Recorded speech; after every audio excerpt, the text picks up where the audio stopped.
Friends, आज मैं बात करूंगी इस बेकिंग सोडा के बारे में कि कैसे आप इसकी मदद से पूरी सर्दियों अपने प्लांट को हरा भरा और स्वस्थ बना सकते हैं और ढेरों फूल पा सकते हैं। इसकी बहुत ही थोड़ी मात्रा हमारे प्लांट में कमाल का असर दिखाती है और हमें किसी तरह के केमिकल इंसेक्टिसाइड या फंगिसाइड की ज़रूरत नहीं पड़ती है। बस आपको इसका यूज़ करने का तरीका जानने की ज़रूरत है। यदि आप सही क्वांटिटी में और सही तरीके से अपने प्लांट को यूज़ करते हैं तो आपको इसके बहुत अच्छे रिज़ल्ट देखने को मिलते हैं। सर्दियों में हम हमारे प्लांट को सुरक्षित रखने के लिए और उसको ख़राब होने से बचाने के लिए, इंसेक्ट फ्री रखने के लिए तरह तरह के उपाय करते हैं। तरह तरह के केमिकल, इंसेक्टिसाइड, पेस्टिसाइड यूज़ करते हैं और साथ में उसमें बहुत सारे फर्टिलाइज़र्स भी डालते हैं। इसके बाद भी प्लांट में ग्रोथ नहीं होती है या उसमें ज़्यादा फूल नहीं आते हैं। कारण होता है प्लांट में इंसेक्ट अटैक या किसी तरह के फंगस का अटैक। फंगस जड़ों में भी हो सकता है और प्लांट की पत्तियों पर भी अटैक करता है, लेकिन हमें मालूम नहीं चलता है और प्लांट अचानक से अपनी ग्रोथ रोक देता है या उसमें फूल आना बंद हो जाते हैं। और ये हमें सभी प्लांट्स पर देखने को मिलता है।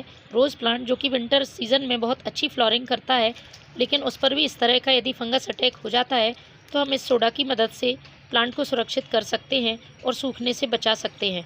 इसके साथ ही गुड़हल में मिलीबग की समस्या बहुत ही ज़्यादा परेशान करती है, तो इसका निदान भी हम इसकी सोडे की मदद से कर सकते हैं। गुलदाउदी में लगने वाले काले कीड़े, एफिड्स वगैरह भी इसके एक बार के प्रयोग से ही ख़त्म हो जाते हैं, क्योंकि हमारा ध्यान प्लांट में अच्छी फ्लॉरिंग के लिए फर्टिलाइज़र पर जाता है। जब भी प्लांट ग्रोथ रोक देता है या उसमें फूल आना कम हो जाते हैं तो हम सोचते हैं कि फर्टिलाइज़र की कमी है, इसलिए हम तरह तरह के फर्टिलाइज़र यूज़ करते रहते हैं। लेकिन फर्टिलाइज़र तभी काम करते हैं जब प्लांट स्वस्थ होता है। तो आपको समय समय पर अपने प्लांट को देखते रहना चाहिए, किसी तरह से उस पर इंसेक्ट अटैक तो नहीं है, चींटियाँ तो नहीं है या मिट्टी फंगस से भरी हुई तो नहीं है।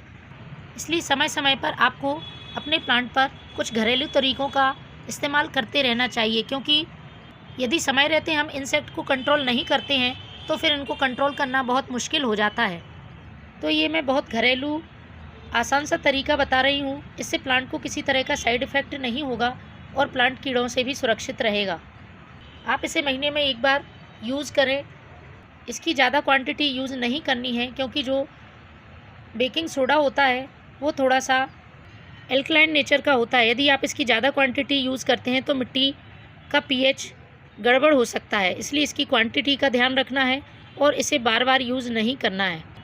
तो मैं इस बेकिंग सोडा से एक स्प्रे तैयार करूंगी और अभी इस समय सर्दियों में प्लांट्स के लिए इस स्प्रे की बहुत ज़रूरत है, क्योंकि बहुत सारे इंसेक्ट अभी टेम्परेचर कम होने की वजह से प्लांट पर ज़्यादा अटैक करते हैं। तो चलिए शुरू करते हैं किस तरीके से बनाना है और इसे प्लांट पर कैसे यूज़ करना है। तो मैं प्लांट के लिए एक स्प्रे तैयार करूँगी।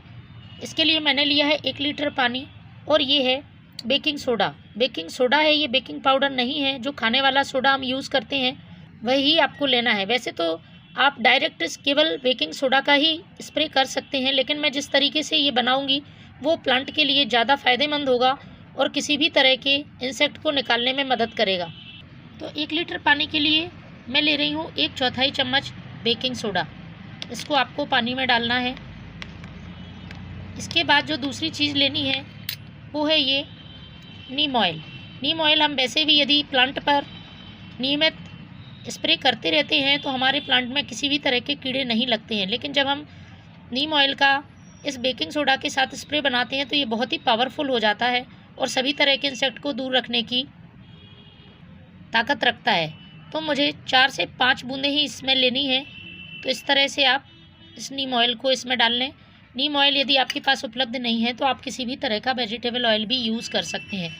तीसरी जो चीज़ है ये डिश वॉश की आपको 4 से 5 बूंदें लेनी है।